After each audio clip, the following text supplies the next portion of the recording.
இப்பதான் படம் முடிஞ்சிட்டு வரோம். ஒரு பெரிய ஒரு கிளாப் பண்ணிடலாம். ஏன்னா வந்து எப்பவுமே கேரளால 7 மணி ஷோ போய் தான் வந்து அடி வாங்கிட்டு வருவோம். இப்ப வந்து பாத்தீங்கன்னா 9 மணி ஷோ இந்தியா ஃபுல்லா போட்டம் கட்டி நாங்க வந்து கோயம்புத்தூர்லயே பாத்துட்டோம். அது வரைக்கும் இந்த விநியோகஸ்தருக்கு வந்து இது மிகப்பெரிய ஆதிக்கு வந்து அஜித் துணைன்னு சொல்லிதான் ஸ்கிரிப்டே ஸ்டார்ட் பண்ணிருக்காரு. Full and full Ajith Ajith Ajith தான். மத்த கேரக்டர் எல்லாம் வந்துட்டு போறாங்க, அவ்வளவுதான். ஒரு 2 மணி நேரம் ரீல்ஸ் மாதிரி இருந்தது படம். ஒரு May 1 பர்த்டேக்கு முன்னாடியே அவருக்கு வந்து ஒரு பர்த்டே ஒரு கிஃப்ட் மாதிரி இந்த மேஷப் பண்ணிருக்காரு. அது வரைக்கும் வந்து ஒரு பெரிய ஒரு இது ஒரு ஃபேன்ஸுக்குலாம் அது வந்து ஒரு டிலைட்டா இருந்துச்சு. படத்தோட கதை என்னன்னு பாத்தீங்கன்னா, அவர் பையனுக்கு வேண்டி அவரோட கேங்ஸ்டர் தொழில விட்டவரு திருப்பி ஒரு பையனுக்கு வேண்டி அந்த கேங்ஸ்டர் தொழிலுக்கு வராரு. அந்த ரெட் டிராகனா வராரு. அதுதான் படத்தோட கதை சுருக்கம். படத்துல வந்து நிறைய கேரக்டர் வந்துட்டே இருக்கு, போயிட்டே இருக்கு. நாஸ்டால்ஜியா மட்டுமே நம்பி எடுக்கப்பட்ட படம் இது. பல கேரக்டர் வராங்க. பழைய படங்களை பார்த்த பழைய பாடல்கள் இவங்கெல்லாம் வந்து டைரக்டர் வந்து ஒரு 10 கோடி வாங்குவாரு, மியூசிக் டைரக்டர் 2 கோடி வாங்குவாரு. எல்லாருமே வாங்கியிருக்காங்க. ஆனா எந்த டைலாக்குமே உங்க சொந்த டைலாக் கிடையாது, மியூசிக் சொந்த மியூசிக் கிடையாது. இளையராஜாவையும் பழைய அஜித் படங்களோட டைலாக்களையும் போட்டுதான் நிரப்பியிருக்காரு. இவருக்கு எதுக்கு சம்பளம் முதல்ல இல்ல? அப்போ இதெல்லாம் சொந்த டைலாக் எதுவுமே இது இல்ல. அப்போ வந்துட்டு நான் இவங்களோட படத்தை தான் வந்துட்டு ஸ்டோரியில வச்சேன், பிளாக் பண்ணிட்டானுங்க. ஆனா நாங்க வந்து ஸ்டாரியில மியூசிக் பிளாக் பண்ணிடுவீங்க நீங்க. ஆனா தியேட்டர்ல வந்து எல்லா பாட்டையும் போடுவீங்க. இளையராஜா வந்து இவங்களை பத்தி கேவலமா சொன்னாலும் தப்பு கிடையாது.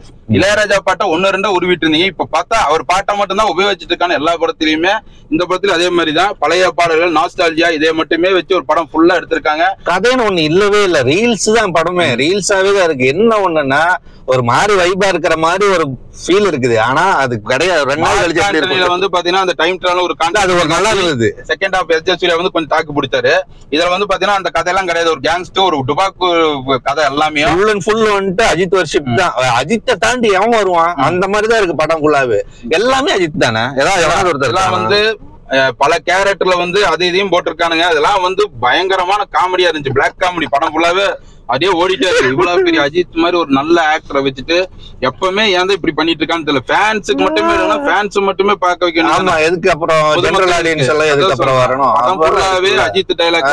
இதுல சம்பளம் வந்து டைரக்டர் தனியா வாங்கிக்கிறாங்க. இதுதான் வந்து போயிட்டு இருக்கு படம். வந்து மியூசிக் வந்து பாத்தீங்கன்னா ஜிவி பிரகாஷ் தான் போட்டிருக்காங்க. ஆனா அவர் போடல. பல பாடல்கள் எல்லாம் இளையராஜா பாடல்கள் தான். அது படம் ஃபுல்லாவே அப்படிதான் இருக்கு. இன்னொன்னு நம்பகத்தன்மை இல்ல செட்டுல. இதுல எல்லாம் ஏதோ பண்ணிட்டு இருக்கானுங்க, ஏதோ பண்றாங்க. அதாவது கஜா முஜான்னு ஒரு பைத்தியக்காரத்தனமா இருக்குது. ஏன்னா வந்துட்டு இப்ப ஸ்பெயின்ல இருக்கங்கிறானே, திடீர்னு பார்த்தா மும்பைல இருக்க எங்கெங்கயோ இருக்கானுங்க. திடீர்னு போறாரு. படம் ஃபுல்லா இவருக்கு ஓப்பனிங் சீன் தான். படம் ஃபுல்லா இவருக்கு ஓப்பனிங் சீன். அஜித் வரும்போல மியூசிக் பயங்கர மியூசிக். அப்படியே இதுல நிறைய நகைச்சுவை சீன்லாம் இருக்காது. நீங்க பார்த்தா தெரியும். 2 நாள் ஃபேன்ஸ் கத்திட்டு விட்டுருவாங்க. படமே காமெடி தான். அது வந்து அந்த மாதிரி தான் இருக்கு. இது எந்த மாதிரினா ஃபேன்ஸுக்கு வந்து இந்த படம் ரொம்ப பிடிக்கும்.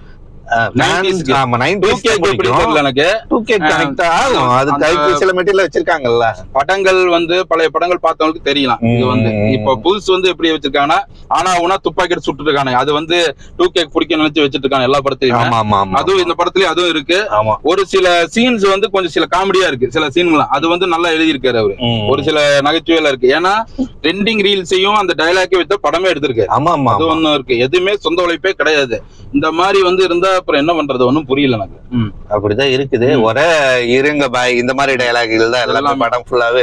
படம் ஃபுல்லா இந்த எல்லா வைரல் சாங் எல்லாத்தையும் இன்ட்ரோலுக்கு முன்னாடி உனக்கு 2 பேர் பேசுவானுங்க. ஒரு 1/2 மணி நேரம் பேசுவாங்க, 20 நிமிஷம் பேசுவாங்க. அது ஒரு கொஞ்சம் ஒரு 10 நிமிஷம் நல்லா தான் இருந்துச்சு. என்னன்னா ஒவ்வொரு டயலாக்குமே ஒரு பில்டப் அது அப்படி இப்படிதான் வந்துட்டு டயலாக் எழுதி வச்சிருக்கானுங்க. ஒரு வில்லன் வருவாரு, அஜித்தை பத்தி புகழ்வாரு, போவாரு. எல்லாருமே புகழ்த்தாங்க. நீங்க அஜித் மீறினா அஜித் தான்டா அப்படிதான் இருக்குது. திரிஷா வந்து புகழ மாட்டாங்க. கடைசியில அவங்க நானும் ஒரு டயலாக் பேசிக்கிறேன் அப்படின்னு சொல்லி அவங்க இவர் யாருன்னா இவர் யாரு தெரியுமா அப்படின்னு சொல்லி பேசுவாங்க. இவரோட பிளாஷ்பேக்னு ஒண்ணு காமிப்பாங்க பாருங்க. சரியான நகைச்சுவையா இருக்கும். அது நல்ல நகைச்சுவை காட்சி. போட்டோ எடுக்கிறது செம காமெடி. இன்னொன்னு வந்து சில சீன்கள் நான் யாருக்கு கேங்ஸ்டர் கூட இருந்தாரு தெரியுமா அப்படின்னு சொல்லி ஒரு காமிப்பாங்க ஒரு 4-5 பேர்த்த. அது சரியான நல்ல காமெடியா சிரிக்கலாம். மரண காமெடியா இருக்கும். நகைச்சுவையா இருந்துச்சு. 2K டார்கெட் பண்ணி என்னெல்லாம் பண்றாங்க. இந்த மாதிரி வந்துட்டு ஒரு அறுவகட்டத்தனமா தான் எழுதி வச்சிருக்கானுங்க. ஒண்ணுமே இல்ல, கண்டமேனிக்கு எழுதி வச்சிருக்கானுங்க. பைத்தியக்காரத்தனமா இருக்கு. படமே ஒரு மென்டல் படமா இருக்கு. இன்னொன்னு வந்து இதுல அந்த பாட்டு வந்து ஒரு கிளிபிலி சாங் வந்து பாட்டு, அந்த கிளிபிலி பாட்டு வந்து செம மெட்டல் சாங். அந்த ஆளு வந்து செம நல்ல அந்த பாட்டு. அவர் செம ஃபைண்ட். அவரு படத்திலேயே உருப்படியா இருந்தது. அதுதான் சொல்லலாம். ஏன்னா வந்துட்டு இன்டெலிஜென்ட் ஒரு ஒண்ணுமே இல்லையே படத்துல.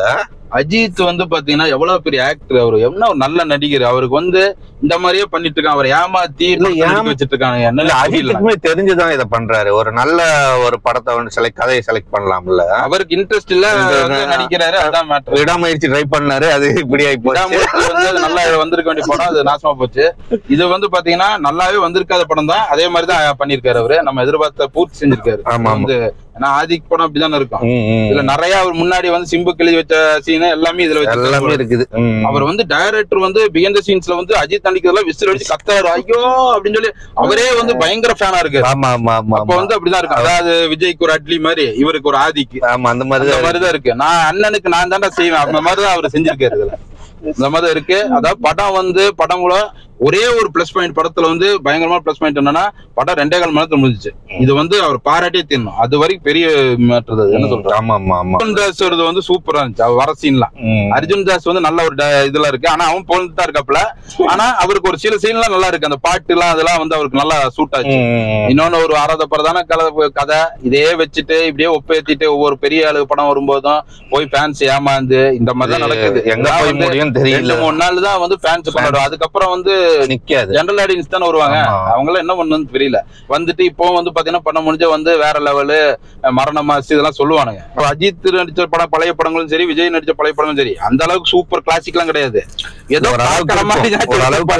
அந்த அளவுக்கு கூட இல்லையா இங்க அப்படின்னு சொல்லி நம்ம யோசிக்க வேண்டியது. நம்ம உடனே 90s புகழ வேண்டாம். நாங்களாம் அப்படி அந்த காலம் சூப்பர் படம் அப்போ இல்ல, அது ஒரு அளவுக்கு இருந்துச்சு. ஒரு அளவுக்கு அது இருந்ததுங்கிற படம் பாட்டு அளவுக்கு அது இருந்ததுங்க. அந்த அளவுக்கு கூட இல்ல. ஒரிஜினாலிட்டி தொலைச்சிட்டு இருக்காங்க இப்ப கிரியேட்டர்ஸ். அதான் பெரிய பிரச்சனை. படத்தை தியேட்டர்ல பாக்குற அனைவருக்கும், படத்துல தியேட்டர் பாக்குற அனைவருக்கும் காட் பிளஸ் யூ மாமே.